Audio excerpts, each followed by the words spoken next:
क्योंकि अगर किसी को भी मैंने यहाँ में बुलाया तो कल फिर से न्यूज़पेपर और अगरतला में स्पेकुलेशन शुरू हो जाएगा कि हम किसी के संग अलायंस कर रहे हैं। मैंने पहले से क्लियरली बोल दिया है कि हम किसी के संग अलायंस नहीं करेंगे, इसके लिए किसी को बुलाएंगे भी नहीं, ना कांग्रेस से, ना कोई पार्टी से, ना आम आदमी पार्टी से, ना तृणमूल से, ना बीजेपी से, ना सीपीएम से, ना कोई भी पार्टी से, क्योंकि हम आज यहाँ में अपना तिपरासा का बात रखना चाहते हैं। दूसरा बहुत इम्पोर्टेंट पॉइंट है, आज से 1 साल पहले जब हमने धरना किया था दिल्ली में तो सब लोग ने कहा था कि यार ये तो सिर्फ देखने वाला बात है, 1 साल के बाद इलेक्शन के पहले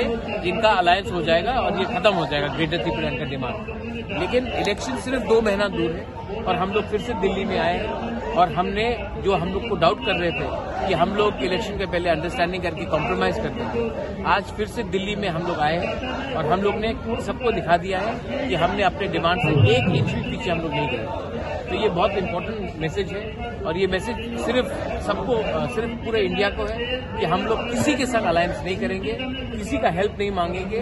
हमको अपना ग्रेटर त्रिपुरा चाहिए, अगर कोई देता है तो राइटिंग में दे, वरना आने वाले असेंबली इलेक्शन में हम लोग अपना पॉइंट रखेंगे और तिपरासा लोग जिसने हमारे ऊपर विश्वास किया है वो उनका सपोर्ट और उनका प्यार से हम लोग 2023 इलेक्शन में जीतेंगे।